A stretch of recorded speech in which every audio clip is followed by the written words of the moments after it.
Good afternoon girls. बेटा आज मैं आपको आपके प्रैक्टिकल फाइल के लिए बता रही हूँ इस लेक्चर में। ये आपको स्टैट्स की प्रैक्टिकल फाइल परचेज करनी है बेटा शॉप पर से। ये आपको ये वाली परचेज करनी है प्रैक्टिकल फाइल, ठीक है। ये आपके ऐसे स्पाइरल होगी और यहाँ पे गगन स्टैटिस्टिक प्रैक्टिकल फाइल नोटबुक, ये आपका इसका फ्रंट पेज है आपकी फाइल का, ठीक है बेटा। और इसके बाद आपकी ये जो फाइल है बेटा, इसमें आपके फाइल के पेजेस ना ऐसे चेक बॉक्सेस में होंगे। आपको यही वाली फाइल परचेज करनी है, कोई और फाइल परचेज नहीं करनी है। जिस फाइल में आपके जो अंदर के पेजेस है बेटा ये चेक बॉक्सेस में है। मैं आपको इसकी अभी एक पिक भी सेंड करूंगी, अगर वीडियो में थोड़ा क्लियर नहीं होगी फाइल तो मैंने आपको पिक भी सेंड करनी है, ठीक है। तो ये चेक बॉक्सेस में आपकी ये शीट्स हैं और यही वाली आपको फाइल परचेज करनी है फॉर योर स्टैटिस्टिक प्रैक्टिकल, ठीक है गर्ल्स। तो ये आप परचेज कीजिएगा। इसके बाद हम आपको प्रैक्टिकल्स बताएंगे जो आपको अपनी फाइल्स में लिखने हैं, ठीक है। चलिए मैं आपको एक ओवरव्यू दे रही हूँ कि आपको अपनी प्रैक्टिकल फाइल में प्रैक्टिकल्स किस अकॉर्डिंगली लिखने होते हैं। देखो बेटा, यहाँ पे सबसे टॉप पे डेट और पेज नंबर आपको मेंशन करना है। जिस भी डेट पर हम आपको प्रैक्टिकल असाइन करेंगे वही डेट यहाँ पर आपको अपनी लिखनी है विद पेज नंबर, ठीक है। फिर आपको हेडिंग लिखना है प्रैक्टिकल नंबर 1, ठीक है। उसके बाद आपका सबसे फर्स्ट हेडिंग आता है स्टेटमेंट। इस स्टेटमेंट में आपको वो स्टेटमेंट लिखनी है जो प्रैक्टिकल हम आपको असाइन करेंगे, ठीक है ना। जैसे कि आपको जो भी टॉपिक पढ़ाया जा रहा है उससे रिलेटेड जो भी हम आपको प्रैक्टिकल देंगे उसकी जो स्टेटमेंट होगी प्रैक्टिकल की, वो आपको सबसे पहले यहाँ पर स्टेटमेंट लिखनी है, ठीक है। अभी मैं सिर्फ ये बता रही हूँ कि लिखना कैसे है, प्रैक्टिकल कौन सा लिखना है वो हम आपको बाद में बताएंगे, ठीक है। तो सबसे पहले आपको प्रैक्टिकल फाइल में स्टेटमेंट लिखनी है और स्टेटमेंट के बाद आपका नेक्स्ट हेडिंग आता है बेटा फॉर्मूला यूज्ड, ठीक है।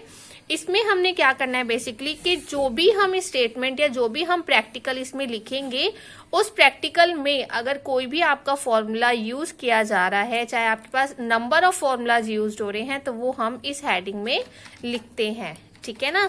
जैसे आप प्रोबेबिलिटी वाला चैप्टर कर रहे हो तो प्रोबेबिलिटी के जब आप एग्जाम्पल्स करते हो तो उस एग्जाम्पल्स में आप जितने भी फॉर्मूलाज यूज कर रहे हो तो यहाँ पर आपको सिर्फ वो फॉर्मूलाज लिखने हैं इस हेडिंग के अंदर, ठीक है। तो जितने भी आपके फॉर्मूलाज हैं वो हम इस हेडिंग में लिखते हैं। इसके बाद नेक्स्ट आता है बेटा आपका ऑब्जर्वेशन टेबल। ऑब्जर्वेशन टेबल में हमें क्या करना है, देखो मैं आपको ये दिखाती हूँ आपको किस अकॉर्डिंगली ऑब्जर्वेशन टेबल बनानी होती है।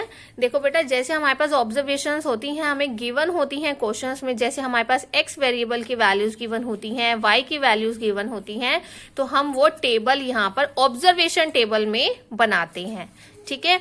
और अगर टेबल में कैलकुलेशन हमें करनी होती है तो उसके लिए आप हेडिंग लिखते हो टेबल, और उसमें आपको टेबल में जो भी कैलकुलेशन करनी होती है वो आपका क्या होता है, नेक्स्ट स्टेप होता है, ठीक है। तो जस्ट सिंपल आपको टेबल बनानी है और टेबल में आपको कैलकुलेशंस करनी है, क्लियर है।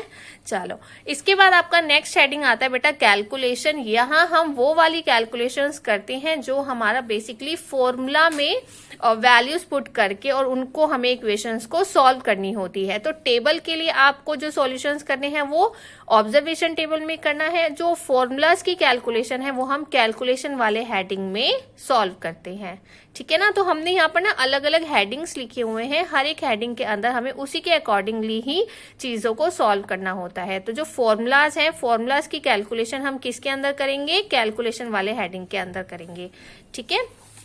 उसके बाद आपका आता है नेक्स्ट, लास्ट आता है आपका रिजल्ट, ठीक है। तो जो भी हम प्रैक्टिकल कर रहे हैं, जो भी आपका प्रैक्टिकल आपको गिवन होगा उसका लास्ट में कोई एक रिजल्ट आएगा ना, कोई एक वैल्यू आएगी, कोई आंसर आएगा, वो तो डिपेंड करेगा कि हमारा प्रैक्टिकल कौन सा है, ठीक है। तो जो भी उसका लास्ट में हमारा रिजल्ट होगा वो हमने हेडिंग लिखना है रिजल्ट, और उसकी वैल्यू या जो भी हमने फाइनल रिजल्ट अपना फाइंड आउट किया होगा वो हमें किस में लिखना है, अपने रिजल्ट में लिखना है, ठीक है। तो इस अकॉर्डिंगली आपको अपनी फाइल में प्रैक्टिकल्स लिखने हैं और ये सब आपके मेन हेडिंग्स हैं। इन हेडिंग्स के अंदर हम अपने प्रैक्टिकल, जो भी प्रैक्टिकल की स्टेटमेंट होगी उसके अकॉर्डिंगली हम उसको सॉल्व करेंगे, ठीक है। तो ये जस्ट एक आपका ओवरव्यू है कि आपको सबसे पहले फाइल परचेज करनी है और इस अकॉर्डिंगली आपको अपनी फाइल्स में अपने प्रैक्टिकल्स को लिखना है। एक भी आपको हेडिंग मिस नहीं करना है।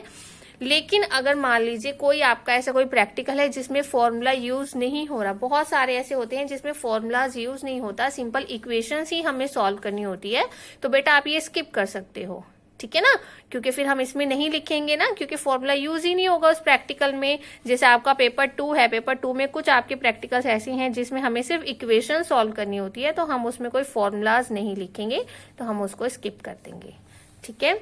बस आपको क्या ध्यान रखना है बेटा, फाइल आपकी ये चेक बॉक्सेस वाली ही होनी चाहिए। आप प्लेन लाइंस वाले या सिंपल लाइंस वाली फाइल्स नहीं लोगे, आपको चेक बॉक्सेस लेनी है, और दोनों साइड ही आपकी ये चेक बॉक्सेस हैं, ठीक है, यहाँ पर भी और देखो यहाँ पर भी, तो सारी शीट्स ही आपकी चेक बॉक्सेस की हैं, फ्रंट भी और बैक भी। तो आपको ये फाइल परचेज करनी है, और आपका ये है आपका इसका फाइल का फ्रंट पेज, ठीक है। चलिए, थैंक यू गर्ल्स। फिर भी अगर किसी को अपनी प्रैक्टिकल फाइल में कोई भी डाउट है, किसी को नहीं समझ आ रहा है, तो आप मुझसे पूछ सकते हो, और मैं आपको इसकी पिक भी सेंड करी हूँ फाइल की। अगर वीडियो में थोड़ा अच्छे से विजिबल नहीं है पेजेस, तो मैं आपको PDF सेंड करी हूँ, आप उसमें देखकर अपनी फाइल को परचेज कीजिएगा, ठीक है। Thank you.